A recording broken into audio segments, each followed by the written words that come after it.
Tiene una idea o proyecto y necesita que muchas personas lo vean y lo escuchen. Tenemos las herramientas tecnológicas para ayudarle. En Radio Costa Rica hemos incorporado toda una plataforma tecnológica que incluye YouTube, Skype y Facebook Live, además de nuestras aplicaciones. Súbale el volumen a sus ideas. Incorpórese ya al maravilloso mundo de la radio y toda nuestra tecnología. Para mayor información visite nuestro sitio web o llámenos 8377-4416.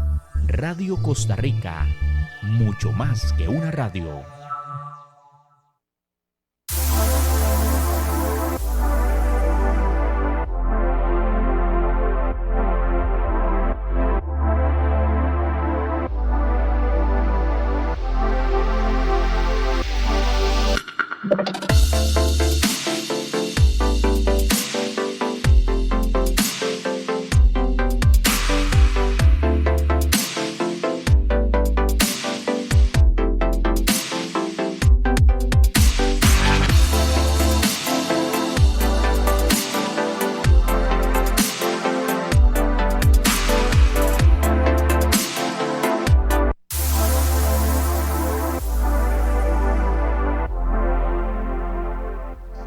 Muy buenas noches, bienvenidos a un programa más de lo contable a lo legal.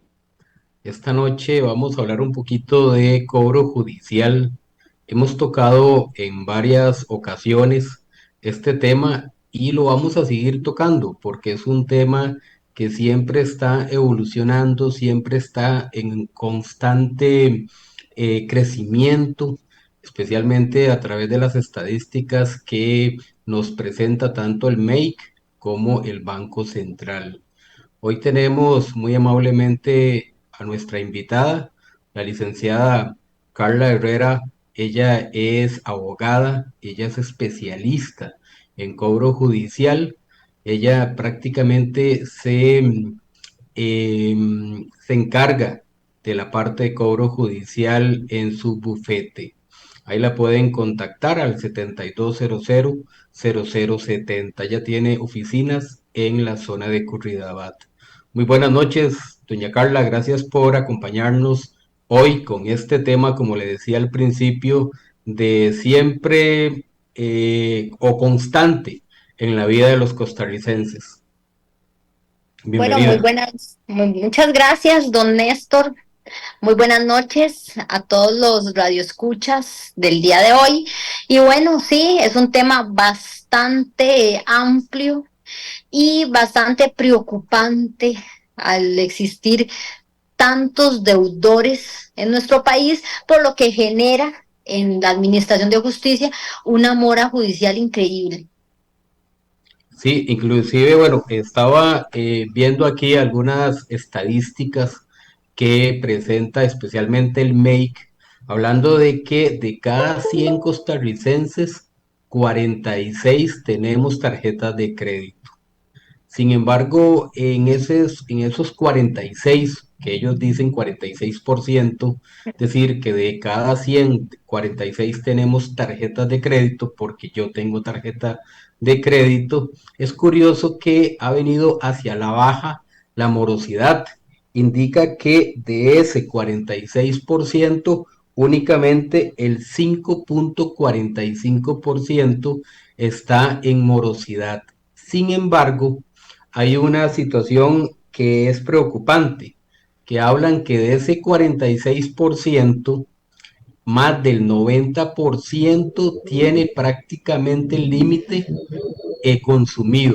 Y lo que están haciendo es pagar el Mínimo. monto de mínimo, sí. Eso significa que nunca la deuda principal va a bajar, ¿verdad? Que se va a mantener ahí en un endeudamiento preocupante. Entonces, bueno, ¿qué pasa con este endeudamiento? Que si suceden situaciones como la pérdida del trabajo, tener que aplicar los fondos a un gasto prioritario, hace que en cualquier momento entremos en mora. Y eso estamos hablando únicamente de, por ejemplo, los préstamos, o más bien, perdón, por tarjetas de crédito. También tenemos préstamos por gastos personales, tenemos préstamos por vivienda, tenemos préstamos por bienes muebles, llámese en vehículos, motocicletas, y tenemos el otro eh, el gran préstamo que es gastos personales. Los gastos personales son todos aquellos que le llamamos gastos de consumo, préstamo de consumo. Además de estos, estamos hablando también entonces créditos por compra de electrodomésticos en empresas que se dedican a eso. Y esto que estamos hablando del sector formal, ¿qué se llama sector formal en Costa Rica? Bueno, todas aquellas entidades que podrían estar reguladas por la SUGEF, bancos, financieras, cooperativas, mutuales, ¿verdad? Aquí pues casi no estaríamos hablando del mercado informal que podría estar, ¿cómo se llama?, constituido por prestamistas independientes o lo que ya conocemos como el gota a gota. En Que, este que, don Néstor, con permiso, que es importante recalcar que ahora con la nueva legislación del gota a gota, ¿verdad? Que ya ahora se está penalizando muy fuertemente todo este tema de estos prestamistas que no están inscritos a lo que se llama una formalidad con su jefe, por ejemplo. Entonces eso también es importante recalcarlo, ¿verdad? Y el problema aquí es que como muchos están manchados a nivel crediticio, pues toman la decisión de irse a estos gota a gota que ahora se está viendo. Existe una legislación que hace poco fue incluida en nuestro sistema legal para este tipo de créditos informales. Claro, y es que en lecturas, tanto en Banco Central, en su jefe, en el MEIC, se habla de que estos préstamos gota a gota lo adquieren los costarricenses al no poder entrar en el mercado o en el sistema financiero nacional porque están manchados, porque no tienen liquidez, porque la razón de endeudamiento ya no les da. Sin embargo, bueno, vamos a explicar de que este programa lo vamos a fomentar o lo vamos a dirigir prácticamente a todo aquello del mercado formal, todo aquello que sí se puede llevar con claridad un proceso judicial desde el primer momento que usted inicia en el no pago hasta el final de la deuda. Porque pues también, aunque la licenciada ya nos explica que hay una legislación para el gota a gota, en este momento vamos a estar más enfocados en la parte de la formalidad. Empecemos, licenciada, díganos qué es un cobro judicial. Ok, vamos a ver. Lo primero, lo que hay que entender primero con esto del cobro judicial, que existen varios tipos de formas en las cuales podemos llegar a estar en una forma de cobro jurisdiccional. Como usted lo comentó, tenemos las deudas personales, existen las ejecuciones prendarias cuando por medio de alguna entidad o algún, ahora lo que se llama estas que son formales, pero son o cooperativas o financieras donde podemos sacar algún vehículo, bueno, nos ejecutan la prenda al no estar, vamos a ver, al no estar de acuerdo al orden de pago, ¿verdad? Hay eh, un pago que está líquido y exigible, una obligación que no se ha pagado. Tenemos las ejecuciones hipotecarias, que no es menos importante porque vamos a ver cuánta gente dentro del sistema judicial se le está rematando una propiedad. Entonces, aquí, ¿cómo llegamos a un cobro judicial, don Néstor? ¿O qué es el cobro judicial? El cobro judicial es aquel proceso jurídico donde se le va a cobrar a la persona, ya sea por estas tres formas que te estoy diciendo, la deuda líquida y exigible cuando exista un vencimiento. Y el objetivo principal del cobro judicial es que la deuda sea pagada de alguna u otra forma con las diferentes medidas cautelares que tiene el cobro judicial. Es interesante indicar que, por ejemplo, usted nos indica que cuando se da el vencimiento, ahí yo voy a otra pregunta que inclusive yo he tenido. ¿En qué momento se da el cobro judicial? O sea, ¿a los cuántos meses o en qué momento, o si es al vencimiento, que inicia un cobro judicial? Bueno, el Código Procesal Civil nos habla de que tiene que ser una deuda, una obligación líquida y exigible, pero la gente tiene el mal hábito o tal vez tiene la percepción donde dice, bueno, a los 3 meses, porque vamos a ver, los bancos y todas estas financieras tienen, no lo hablemos conforme a la ley, sino a la práctica. Vamos a irnos a la práctica de los 90 días, los 3 meses que utilizan para hacer este arreglo con la persona, un arreglo extrajudicial para llegar a un acuerdo donde esa persona se puede poner al día. Al no cumplirse, muchas entidades bancarias, financieras, cooperativas, acceden a la administración de justicia posterior a esos 3 meses. Pero eso no es la regla.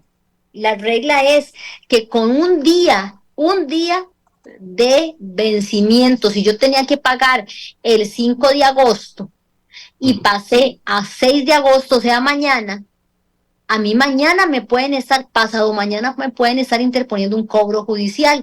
¿Qué pasa también cuando yo tengo una deuda donde no pagué un mes, pero el mes siguiente lo pagué, pero vamos a ver, estoy dejando una cuota sin pagar? Con eso ya se puede interponer un cobro judicial porque hay una cuota vencida. Y eso es donde la ley nos dice que existe ese vencimiento, el cobro de ese vencimiento. Entonces, dado a esto, es ahí donde el acreedor, la ley le ha dado la potestad de interponer el cobro judicial mediante el título ejecutivo, porque estamos hablando de cobros judiciales, lo que llamamos en el derecho procesos monitorios de deudas personales, porque está sacando a relucir tarjetas de crédito. Entonces hablemos sobre los procesos monitorios. ¿Qué es un proceso monitorio? Tal vez en palabras sencillas.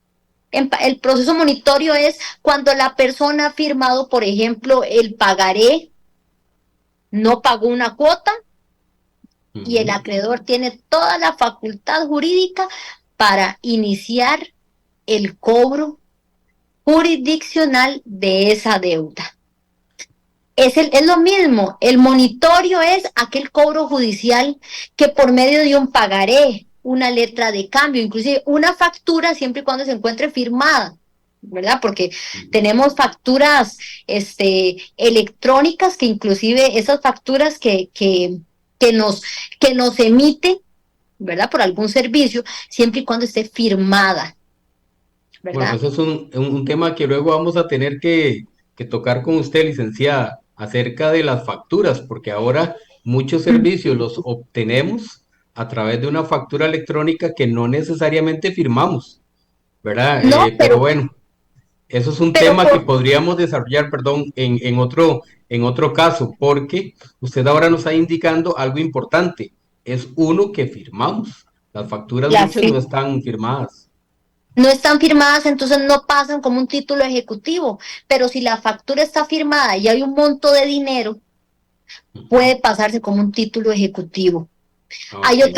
otros, también el código, por ejemplo, el Código Procesal Civil nos menciona o cita varias formas en las cuales también puede ser cobrado. Está la confesión judicial, por ejemplo, esa es una, que no es la habitual, pero se puede dar a aquella persona que, por ejemplo, está en un proceso de pensión alimentaria, vamos a dar este ejemplo, y la persona dice, pero es que yo no puedo pagar eso porque yo en el juzgado de cobro de Cartago le debo al tal banco. Y puede servir como la confesión judicial. Por eso hay que tener mucho cuidado. Yo le digo a todos los clientes y a todas las personas que llegan y se me acercan, si usted está en un proceso, X proceso, vean, no hable de sus deudas, no comente nada, porque hay un dicho que dice que las paredes oyen, y eso es muy cierto. Licenciada, una consulta. Entonces, en cada contrato de deuda tiene que decir en qué momento la entidad ya sea tarjeta de crédito, sea un préstamo, sea la compra de un electrodoméstico, nos manda a cobro judicial. O esos... Vamos, don Néstor, usted como contador, también existen esto las tarjetas de crédito, la certificación emitida de contador público de saldo, donde usted emite que esa persona tiene un saldo de tarjeta de crédito, porque la tarjeta de crédito se va a ver de esta forma, se hace por transacciones. O sea, la persona ha hecho movimientos en la tarjeta de crédito y con base en esos movimientos, el contador realiza la certificación de saldo de deudor de tarjeta de crédito y eso es un título ejecutivo completamente. Y eso nos sirve para interponer un proceso de cobro, una letra de cambio, por ejemplo. Y estoy viendo aquí porque hay otros que me gustaría poner en contexto. Hay otros títulos ejecutivos que nos pueden hacer llegar a un cobro judicial. Ya se los voy a mencionar, no voy a mencionar todos, pero sí me gustaría mencionar algunos de gran importancia que tengo acá. Ya se los voy a mencionar, denme un momentito, que es muy importante en un monitorio dinerario. Entonces vamos a ver, en un monitorio dinerario puede ser una certificación de escritura pública, pero que esté inscrita en el registro nacional. El documento privado reconocido judicialmente, aquel que yo les dije, si ustedes, por ejemplo, comentaron algo, ese es el reconocimiento privado reconocido judicialmente. Eso es, por ejemplo, cuando existe algún proceso anterior al monitorio dinerario y faculte que haya una deuda y sea certificado judicial o reconocido judicialmente. La confesión judicial, la que yo les dije que por abrir la boca uno a veces dice cosas y nos puede servir en contra en un proceso de estos. Bueno, la prenda, la hipoteca, que fue lo que hablamos de la ejecución hipotecaria, y toda clase de documentos que por leyes especiales existan. Aquí esto del cobro judicial es una gama enorme, porque tenemos desde la ARECEP, tenemos Hacienda, y tenemos infinidades de leyes especiales en las cuales se puede existir un cobro judicial. Por ejemplo, tenemos esto de la ARECEP, cuando emite estas multas, por ejemplo, a los conductores que no son legalizados, que no existe, como por ejemplo Uber, y realiza alguna multa por ser conductor de Uber, ellos emiten una certificación. Igual que el Ministerio de Hacienda, ellos emiten, y son una ley especial, que emiten una certificación que es un título ejecutivo. Ok, entonces vamos a ver, mucho digamos, del cobro judicial siempre está preocupándonos, o muchas personas siempre hacen mucha pregunta acerca de la prescripción. Conversemos un poquito dónde entra la prescripción en el cobro judicial. Ok, la prescripción es un plazo de 4 años si lo vemos como una deuda personal. ¿A qué le digo deuda personal? Vamos a poner deuda personal, tarjetas de crédito, y vamos a irnos por toda la parte comercial. No vamos a meter estas leyes especiales, porque estas leyes especiales, pues cada una tiene sus diferentes plazos de prescripción. Existe desde municipalidades, que son 5 años, existe desde lo de tránsito, ya se me fue el nombre, las multas de tránsito que prescriben a los 7 años. Entonces vamos a irnos por el lado comercial, que es lo más común ahorita, ¿verdad? Sí, correcto. Cuando hablamos de la parte comercial, nos vamos a ir a los 4 años de prescripción. Ok. Que es lo que establece el Código de Comercio en el 984, que dice que toda deuda prescribe su derecho a los 4 años, posterior a los 4 años. ¿A los 4 años de qué? Es A los importante. 4 años de que el deudor dejó de pagar. Estamos hablando que la persona deja de pagar el día de hoy, por ejemplo, o dejó de pagar, vamos a poner lo que dejó de pagar ayer, porque si no pagó, si le corresponde pagar la cuota, por ejemplo, de la tarjeta de crédito el 4 de agosto, la mora le va a correr al día siguiente. Entonces, el 5 de agosto va a cumplir el inicio del plazo de la prescripción, donde el 5 de agosto del 2028 va a cumplir el total del plazo de la prescripción. Okay. Entonces, perdón. Sí, no, eso es importante porque, como decía usted, hay muchas deudas a través de diferentes leyes y cada una inclusive hay una interrupción de esas prescripciones. En materia que estamos viendo que usted me dice más de deudas comerciales, ¿qué interrumpe la prescripción? Bueno, no hay infinidad de actos interruptores. La ley lo habla como los elementos interruptores de la prescripción. Y el más importante, el que yo siempre menciono, que es como el acto interruptor madre, es la notificación.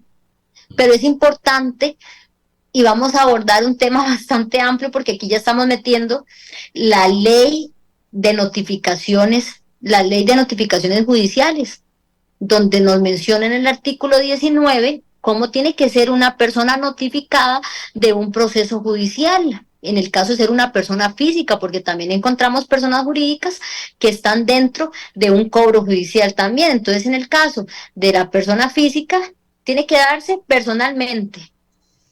Y cuando hablamos personalmente, es que tiene que entregarse a una persona.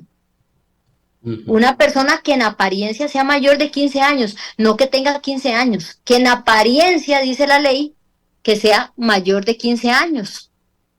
Posterior a eso, si se entrega personalmente a la persona, personalmente, de forma personal, cuando hablamos personalmente, a una persona en apariencia de 15 años. Si se entrega personal, tiene que ser al deudor, si no está en el domicilio real. Por ejemplo, en el trabajo, que se va a notificar en el trabajo. Entonces, para todos los radioescuchas, si a usted lo llegan a notificar en el trabajo, primero usted no está obligado a salir de su trabajo. Okay. No puede entregársela al de recursos humanos, porque ya ahí no es personal. Ahí ya es a un tercero. Entonces, esto lo que va a hacerse es una invalidación en el acta de notificación, porque no se está haciendo conforme a lo que establece la ley de notificaciones judiciales. Si se hace en el domicilio real de la persona, puede entregársele personalmente a alguien en apariencia de 15 años. Y en su domicilio real, en su casa de habitación. Entonces, es aquí donde yo le digo a las personas, y yo soy partidaria de que los problemas judiciales, uno tiene que meterse en problemas judiciales de terceros recibiendo actas de alguien, que muchos vecinos tienen. A veces el vecino recibió el acta de notificación y tal vez no es la casa del deudor. Correcto. Eso está mal notificado, por ejemplo. Está mal notificado en el tanto no se está cumpliendo con el domicilio real de la persona o el domicilio registral. Y ya les voy a decir por qué. Porque vamos a ver, es ahí donde ya entra un incidente de nulidad de notificación, porque muchas veces el deudor dice, es que a mí no me llegó ninguna notificación, y resulta que les reviso el expediente y el expediente está en fase de ejecución, quiere decir que ya está notificado y que más bien se va a ejecutar. Si hay dineros en el cobro, en el expediente, se le van a girar al acreedor. Entonces entra el incidente de notificación y hay que alegarle al juez, porque el juez en su autoridad de imperio, él le cree la fe pública del notario, por ejemplo, él cree la fe pública del notificador judicial. Entonces, ¿Qué hay que hacer? Interponer un incidente de nulidad de notificación. Señor juez, ahí no vive el demandado. ¿Con qué? Con pruebas fehacientes. Entonces, por eso yo le digo a las personas, porque usted sale y le recibe una notificación que no es suya a un tercero. Esto es un acto interruptor madre, donde un tercero le recibe el acta de notificación y ya da por notificado a la persona. Ok, pero entonces, si ahí hay una notificación errónea, ahí no hay una interrupción de la prescripción, porque hay un error anterior a la interrupción. Es que vamos a ver, vamos a traernos abajo, invalidar esa acta de notificación con el incidente de nulidad de notificación. Ujú. Porque en tesis de principio, el juez, al ver que el acta es positiva, sigue el proceso. Y el proceso de cobro judicial es un proceso que tiene etapas que vencen. Ujú. Y esas etapas, tienen plazos. Y son plazos que no se devuelven. O sea, si la persona no contestó en el plazo requerido del juez, ya es una etapa, lo que llevamos en el derecho, una etapa precluida, no nos podemos devolver a ese momento. Y en el caso de estos monitorios, de esos cobros judiciales, de deudas personales, son plazos de 5 días para contestar, 5 días hábiles, Ujú. que O sea, anteriormente, con la ley de cobro judicial, era un plazo de 15 días. Pero con el nuevo Código Procesal Civil, que ya no es tan nuevo, porque es del 2018 para acá, son 5 días hábiles para que el deudor conteste de acuerdo al Código Procesal Civil. No de ujú, acuerdo, mucha gente me dice, licenciada, pero es que, vea, yo le presté, y esto es así, don Néstor, y ujú. me pasa siempre. Sí, Licenciada, yo le presté la tarjeta, es que vieras que al cuñado mío, y yo no sabía y yo pensé que estaba pagando y no me pagó, no pagó mes a mes. Aléguele eso al juez, correcto. aléguele eso a un juez de cobro, a él no le importa. Ujú. El juez de cobro y el cobro judicial tiene maneras de terminar un cobro judicial. Entonces no sé si me permite, si mencionamos Claro, esto, me parece claro, importante. es importante, sí. Uno, la excepción de prescripción. Se Ajá. trae abajo la deuda, el capital y los intereses. El otro es la excepción de falta de la obligación. Eso significa que el actor no tiene una legitimación, por ejemplo, para actuar en este proceso. El pago de la deuda debidamente comprobado por escrito, donde me interponen un cobro judicial, no es que yo pague la deuda, señor juez, aquí está el total, excepción de pago. Ujú. Y por último, la falta, hay uno, vamos a ver que se me está escapando, importantísimo, que sería, vamos a ver, denme un momentito porque se me escapa completamente y no menos importante, vamos a ver, siempre se me va y se me va y se me va y no lo estoy encontrando aquí. Entonces vamos a ver, denme un Ok, pero momento. sin embargo, y esto también ahora tal vez después de la pausa Ujú. regresamos. Esto aplica tanto para deudores como para fiadores, porque el fiador es responsable solidario idéntico al deudor. Así lo toman Este judicialmente. Vea, falta de exigibilidad de la obligación cuando no tengo esa legitimidad, ¿verdad? Esto pasa mucho con cuando se compra la deuda, un tercero compra una deuda, pero Ujú. eso es otro tema más profundo que no aplica en todos los casos. El pago comprobado por escrito y cuando la oposición se vaya a fundar en falsedad de documento. Ok. Por ejemplo, cuando, vamos a dar un ejemplo, la firma no es la del deudor. Ujú. Y aquí se nombra un perito para que éste identifique la firma y esto es una de las formas que puede llegar a terminar el proceso y la prescripción que es la más importante. Con esto, ¿cuál fue la pregunta que me dijiste de fiadores? Sí, los fiadores se convierten en responsables solidarios idénticos al deudor en esos Es un casos. deudor más. Ok, Habría que ver en el contrato porque el fiador puede ser solidario. ok. Sí y no, ¿verdad? Puede Ah, existir no. el fiador solidario y el que no es solidario. Ah, no sabía que no habían solidarios. Exactamente. Esto dependiendo de cómo esté en el pagaré. Pero como te digo, vamos con temas y estos temas se profundizan y Claro, profundizan. claro, sí. Sí, sí, de Entonces, aquí de, pero vea, sí, sí, para hablar, digamos, de cobro, ¿verdad? Pero bueno, sí es importante porque a veces a uno le preguntan, mire, es que yo soy fiador, entonces al final soy deudor legítimo. Yo casi siempre les es digo, un, mire, pregúntenle a un abogado, pero yo creo que sí, es un prácticamente deudor siempre, más. correcto, El fiador tiene que entender que es aquel garante de esa obligación. Cuando el deudor principal, pongámoslo así, el deudor principal no paga esa obligación, el acreedor va a ejecutar esa garantía y la garantía es el fiador. Y es un deudor más donde se le va a embargar las cuentas, donde se le va a embargar los bienes y se le podría embargar el salario también, porque son tipos de embargo que existen en un cobro judicial.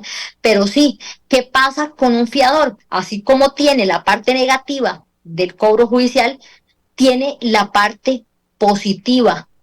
¿En qué sentido? Que ya vamos a otro tema que se expande cuando uno es notificado nada más posterior a los 4 años. ok, Si uno es notificado nada más, todavía hay una opción ahí para el otro deudor, el otro demandado, pongámoslo, porque los dos son demandados en el proceso. claro. Bueno, ahora después de la pausa vamos a llegar con algunas consultas que aquí tenemos de quienes nos escuchan y nos ven por las redes sociales, pero vamos para una pausa. Expertus Academy. Somos una academia de formación profesional y técnica, cursos libres, talleres y seminarios. Expertos formando expertos. Para mayor información, comuníquese al 8536 5252 o búsquenos en nuestras redes sociales como Expertus Academy. Hablemos de dos métodos anticonceptivos que tenemos acá en la clínica en Centro Médico Estar Bien. El primero es la Mirena. La Mirena es un dispositivo intrauterino, el cual nos va a ayudar a prevenir embarazos y de esta misma manera ayuda a las mujeres que tienen una menstruación abundante. Este dispositivo dura aproximadamente 5 años. El otro es el Implanon. El Implanon es un implante subtérmico que se coloca en el brazo no dominante y este también nos ayuda a prevenir embarazos. Este tiene aproximadamente un tiempo de 3 años. Y recuerda, estos métodos anticonceptivos no previenen el contagio de las enfermedades de transmisión sexual.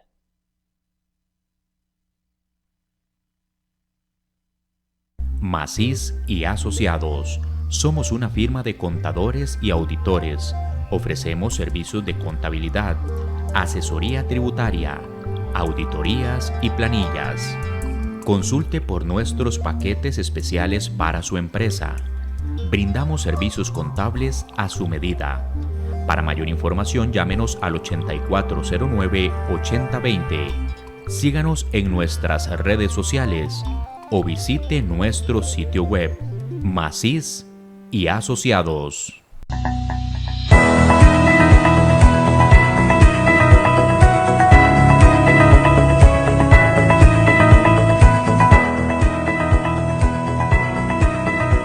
Suprotec.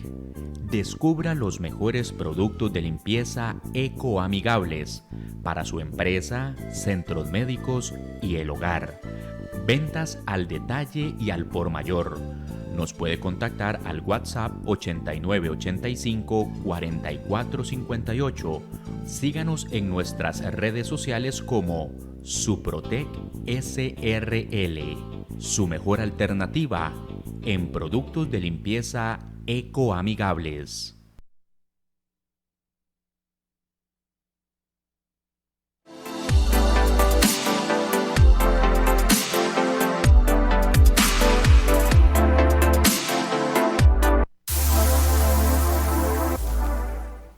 Ok, regresamos, gracias.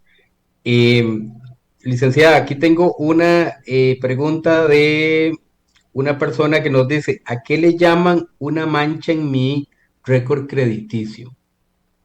¿Ok? Bueno, aquí yo siempre, yo lo hago de esta forma para hacerlo más sencillo y creo que es lo más lógico porque tampoco hay como una regla que esto sea así, pero es lo más lógico. Cuando tenemos, la gente tiene que entender que las manchas son aquellas deudas que no han llegado a ser cobro judicial, que no han llegado a ser un juicio. Mm, Son aquellas que, por ejemplo, nos revisan en los buros de crédito, en las protectoras de crédito, y salimos manchados. Pasa mucho con las cableras, porque las cableras eh, no tienen la costumbre de que la persona firma con su puño y letra, correcto. sino que te dicen, te llevan un teléfono, llegan a tu casa y te dicen, fírmeme aquí para que el contrato sea efectivo o te envían un link y vos firmas. Todo lo que esté en un dispositivo y que usted firma por medio de su teléfono, ningún juez de cobro judicial le va a dar trámite a si le presentan algo así. Si no está el pagaré firmado, si no está la letra de cambio firmada, eso ningún juez de la República le va a dar trámite. Entonces, cuando hablamos de manchas, son aquellas manchillas que no Ujú. han llegado a cobro judicial y yo le digo a la gente, eso es como que están en el limbo, porque no las podemos prescribir en, ante la Administración de Justicia, porque no han llegado a hacer cobro judicial. Entonces aquí es donde entra el tema de la antigüedad y entra el tema de la sala constitucional del secreto, del derecho al olvido, Ujú. del derecho al olvido, donde la sala constitucional nos dice que las obligaciones personales posterior a 4 años, cualquier persona tiene derecho a que estas sean olvidadas y entonces esas son las famosas manchas. Ok, pero entonces podríamos tener una mancha hasta injusta, que una cablera o alguna otra entidad me la puso por ahí, pero no es ni exigible ni mucho menos legal. ¿Podría pasar eso? Vamos a ver, todos tenemos derecho a cobrar lo que no se nos ha pagado. Ok. Lo que no es, que yo no veo de buena fe, es cuando yo actualizo mis datos Ujú. una vez pasados estos 4 años y la empresa, pongámoslo así porque es una empresa, no es una entidad, la empresa me vuelve a actualizar de que no he pagado y es ahí donde yo hago un llamado a las protectoras de crédito que al transcurrir esos 4 años no deberían de aceptarle que las empresas privadas actualicen los datos de los deudores, ¿verdad? Eh, Porque ya han pasado los 4 años. Entonces es Licenciada, ahí. yo tengo una pregunta mía, ¿verdad? O sea, vamos a ver, un atraso en mora, digamos, o sea, yo estoy pagando, pero me atrasé de 2 meses, 3 meses, esa ya es una mancha. Es que vamos a ver, desde el momento con un día de atraso, vos podés estar ya manchado, pero Ok, esto está sujeto a criterio de la empresa, de la entidad bancaria, de la financiera o la cooperativa. ok, Entonces, es ahí donde ellos decidirán en qué momento te van ok, a ahí meter. viene prácticamente la otra pregunta, pero creo que usted ya no la contestó. Dice, ¿cuánto dura una mancha en el expediente de cada persona?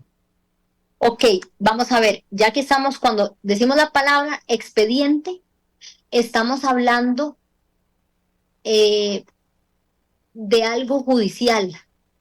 Y cuando estamos hablando de algo judicial, por ejemplo, en lo que se mantiene en nuestra base de datos judicial, lo que es gestión en línea, siempre, siempre todos los expedientes van a estar ahí. Es como un tema informativo donde se van a mantener nuestros expedientes judiciales y eso no se va a borrar, porque Ok.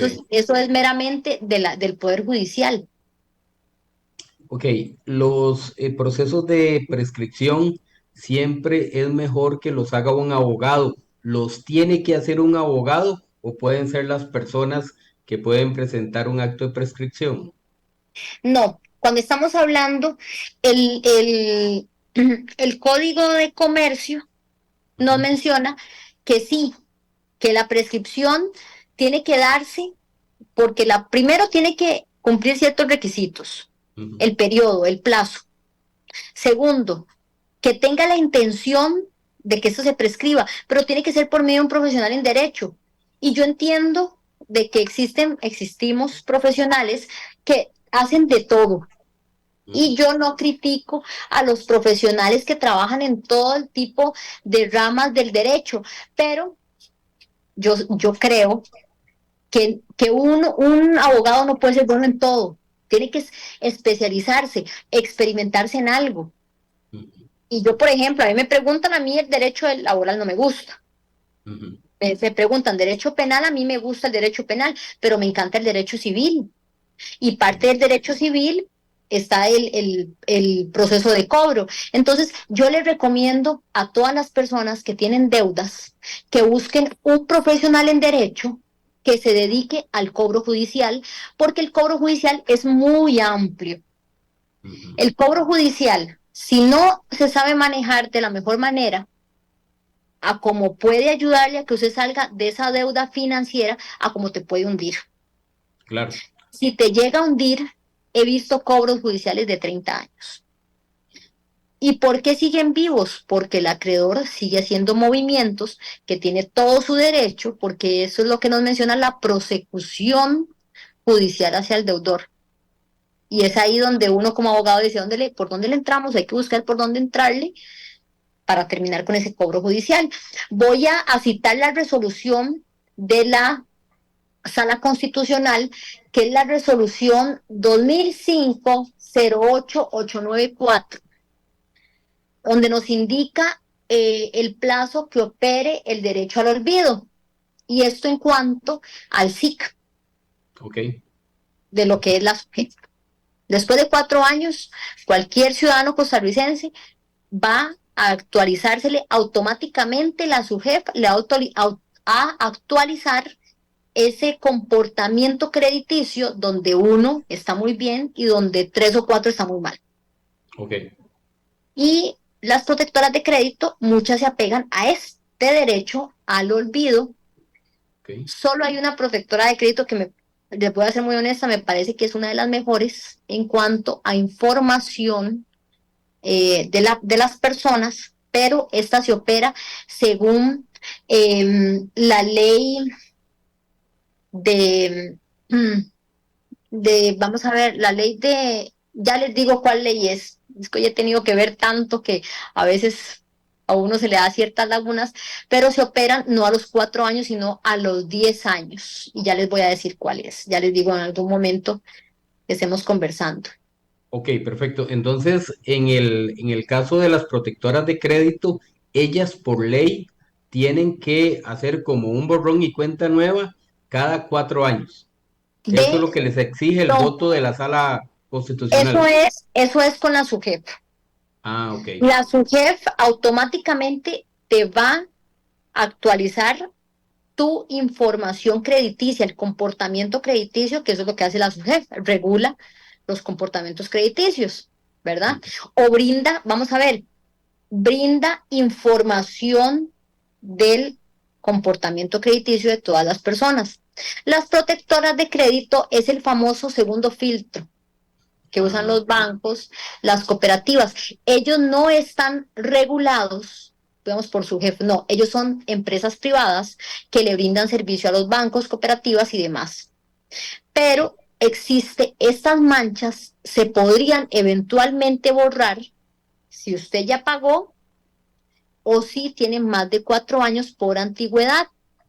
Solo hay una protectora de crédito que esta no se rige por el Código de Comercio a los Ujú, 4 años, sino se rige por la ley ay, vea, la tengo en la punta de la lengua, don Néstor, y ahorita se la voy a pasar, se rige por 10 años. ok. Cuando no existe una resolución judicial, ellos posterior a los 10 años borran. Imagínese esperarse 10 años, ¿verdad? Es un plazo bastante amplio. Ok, pero como usted me dice que es en segundo nivel, si la protectora le dice a una persona o a un tercero que yo tengo una mancha, ¿podría yo solicitar un estudio vamos a ver, de mi récord crediticio porque me están afectando?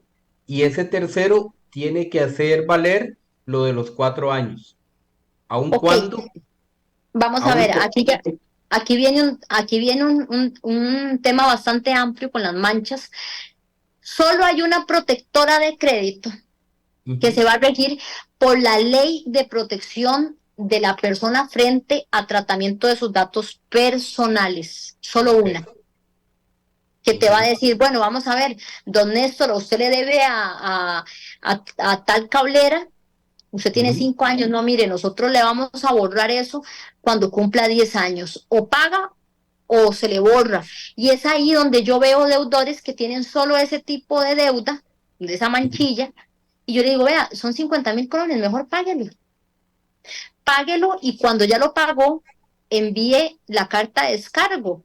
Y el problema es que tenemos 8 protectoras a nivel nacional, que a esas 8 protectoras yo no puedo ir al Banco Nacional, solicitarle un crédito y me dice el del Banco Nacional, mire, usted está bien en la SUGEF, pero en las protectoras de crédito me salió una mancha. Mm. Y yo no puedo decirle al del Banco Nacional, dígame quién es. No, el banco no está sujeto ni obligado a decirle eso. Usted va a tener que buscar a una persona que sepa de este tema, porque es un tema administrativo, meramente administrativo, no es judicial, donde usted ya pagó o que lo asesore. Mire, no se va a esperar 5 años más. Pague los 50.000 colones y hágase una actualización de datos, que he tenido conocimiento que hay personas privadas donde un algo administrativo como esto cobran 200.000 colones Claro. por algo donde cualquier costarricense, cualquier persona que reside en este país puede gestionarlo por sus propios medios. Doña Carla, ahora usted hablaba acerca de la generalización de servicios y yo sé lo que usted indica. Nosotros, los contadores públicos, en algún momento, especialmente los que ya pintamos canas, hablábamos de los todólogos, o sea, los que todo lo pueden, ¿verdad? Hay ciertos especialistas, ¿verdad?, que hacemos algunas cosas. Por ejemplo, yo soy auditor forense, que hay muy pocos, ¿verdad? No todos somos auditores forenses, aunque casi todos son auditores externos. Inclusive usted está hablando algo muy importante de contratar una persona o un abogado, en el caso suyo, que es especialista en cobro judicial, porque ya inclusive en este ratito, que casi siempre la hora es muy pequeñita, vamos Claro, viendo que hay cobro judicial para deudas municipales, para deudas de la caja, para deudas de tributación, para deudas comerciales, para deudas financieras, pero que además estamos regidos por ciertas situaciones como las protectoras de crédito, que en lo personal me parece una injusticia que si una deuda ya está prescrita a nivel inclusive de su jefe, por estar manchado en una protectora de crédito, yo tenga que ir a pagar esos 50.000 colones, es porque ya que está prescrito. sí, está prescrito según el Código de Comercio, pero como te digo, también existe esta ley especial de la protección de datos, donde dice que esos datos podrían ser eliminados si no existe una resolución judicial, puede ser eliminados a los 10 años. Ok. Y vamos a ver, a mí, don Néstor, yo le voy a ser muy sincera, estas manchas no me preocupan tanto. Estas manchas son más sencillas de eliminar. Lo que me preocupa, porque las protectoras de crédito ve lo que su jefe no ve, ven un poco más a profundidad. Su jefe ve más amplio el tema informativo crediticio, pero la protectora de crédito, ahí te van a salir los juicios. Ok. Y eso es lo que me preocupa, y eso es lo que yo le digo a los clientes, me preocupa el juicio. La mancha no lo veamos todavía, veamos el juicio, porque eso lo tengo que atacar con un juez. Y es ahí donde hay que ver si, por ejemplo, me ha pasado que les he revisado los expedientes a personas donde ayer fueron notificados. Se los reviso hoy y hoy empieza a contar el plazo de los 5 días y yo digo, mire, eso está para prescribir porque ya pasó los 4 años, le quedan 4 días para que le conteste al juez. Si usted no le contesta al juez, se da por allanado en el proceso, que lo dice el Código Procesal Civil, al no contestarle al juez, me allano al proceso y prácticamente estoy aceptando lo que dice la demanda, que sí, que yo le debo a tal banco, más los intereses moratorios. Y el problema del cobro judicial son los intereses moratorios y el interés diario del cobro judicial, donde, que es el peor escenario, donde yo soy notificada, no contesto absolutamente nada, estuvieron años tratando de darme una persecución para notificarme, me notifican, no contesto y el acreedor se frota las manos y dice, bueno, muy bien, ya está notificada, no contestó, ahora sí, metamos liquidación de intereses. Entonces el abogado va a tomar los intereses de los años que no pudo cobrar a la fecha, donde una deuda de 400.000 colones se convierte en 3 millones, donde una deuda de 250.000 colones se convierte en 5 millones. Y eso está lleno el Poder Judicial, donde gracias a todo eso existe una mora judicial, donde existen cobros judiciales de $5. He visto cobros judiciales de $1 porque no existe una cuantía del cobro judicial y está la mora está abarrotado. La torre del Poder Judicial donde están, por ejemplo, San José, el juzgado primero especializado de cobro, que fue el primer juzgado que se creó de cobro judicial, donde llegaban todas las deudas monitorias, está con miles de expedientes donde solo hay 4 o 5 jueces, por ejemplo. Perfecto. Carla, una consulta que yo le hacía a usted fuera de cámaras, y es que con el asunto de los embargos salariales, los embargos siempre tienen que ser judiciales. El embargo de salario, para que me lo hagan a mí, tienen que ser judiciales siempre. Tienen que ser judiciales porque vamos a ver, aquí los únicos que le pueden embargar a las personas deudoras una cuenta bancaria son jueces. Y esto de congelamiento de cuentas, porque yo entiendo que el acreedor, y yo respeto mucho a los acreedores, así como respeto mucho a los deudores, porque también he hecho muy buenas negociaciones con acreedores, el acreedor va a querer cobrar, y eso que le dice, mire, mañana le embargamos sus cuentas, le congelamos sus cuentas, eso es mentira. El primero que tiene que emitir el oficio de embargo, junto con la sentencia de cobro, es el juez de cobro. Okay. Que el juez de cobro va a emitir el oficio de embargo de salarios, oficio de todo el sistema bancario y el oficio de embargo de bienes, si tiene los bienes. Entonces, ¿qué pasa? El juez los emite, pero el abogado encargado del actor tiene que diligenciar esos embargos. Por ejemplo, si yo soy abogada de la parte actora, yo imprimo el oficio de embargo y lo envío a la empresa o se lo envío por correo. Y es ahí donde se hace el rebajo del mandato que emite el juez y lo tiene que cumplir el patrono.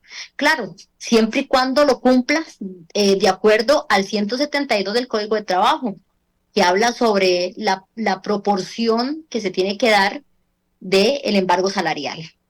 Y teniendo en cuenta también los deudores, que también existe el Banco Popular, las cuentas de ahorro son inembargables según el artículo 43 de la Ley Orgánica del Banco Popular. Ok. Doña Carla, a mí siempre me ha quedado una duda y que se la voy a hacer a usted, es que, por ejemplo, a mí me embargan el salario, yo pago la deuda al final, pero a través del proceso de embargo de salario, yo ya no le debo a nadie, yo sigo manchado aunque yo pague la deuda a través de embargo de salario. Es que aquí hay un tema, aquí hay dos cosas muy importantes que hay en el cobro judicial. Cuando a mí me hacen un rebajo de embargo de salario, casi siempre viene unido a un embargo de cuentas. Entonces, si yo, por ejemplo, el patrono me está haciendo la deducción de acuerdo a lo que estipula el 172 del Código de Trabajo y se va pagando. El problema es que el actor dice, yo necesito esos dineros, que me giren esos dineros. Y para que el juez le gire esos dineros al acreedor, el deudor tiene que estar notificado. Y tiene que estar notificado según el artículo 19 de la Ley de Notificaciones, que fue lo que vimos al inicio. Y es ahí donde el acreedor solicita el giro de los dineros, pero el acreedor va a querer liquidar. Entonces, como yo le decía a don Néstor, no es que usted le debe 1 millón al BAC y el BAC va a decir, no, solo me debe 1 millón, dejémoslo así. No, vamos a liquidar intereses y esa deuda va a subir como una bolita de nieve. Al final usted nunca va a terminar pagando, cuando a usted le rebajan 18.000 colones por quincena de una deuda que va por 6 millones, y conforme va liquidando el acreedor, el juez, por otro lado, está con la imputación de pagos. ¿Qué significa esto? Que el juez, muy ordenadamente, cuando hay dineros, siempre y cuando esté ya notificado el deudor y no haya expuesto ninguna excepción procesal, ¿verdad?, para la terminación del proceso de cobro, el juez dice, bueno, de acuerdo a la imputación de pagos, vamos a pagar primero las costas, los abogados, luego los intereses, y por último vamos a abonarle al capital. Entonces, bajamos los intereses, le pagamos a los abogados, le abonamos un poquito al capital, pero el juez hace ese pago y por otro lado el abogado mete otra liquidación subiendo los intereses. Al final nunca se termina de pagar. Okay. Muy pocas veces se hace, así como usted, muy pocas veces se da lo que usted está mencionando, muy pocas veces. Bueno, gracias a todos los que nos han escuchado, los que nos están viendo en un programa más de lo contable a lo legal. Hoy nos acompañó la licenciada Carla Herrera. Si tienen dudas, si requieren que se les revisen los expedientes de cobro judicial, pues ahí está la información de ella. Ella es especialista en cobro judicial. Creo que los va a atender con mucha alegría y con profesionalismo. Los esperamos a todos de lo contable a lo legal, todos los lunes a las 7 p.m. en Radio Costa Rica. Gracias. Don Néstor.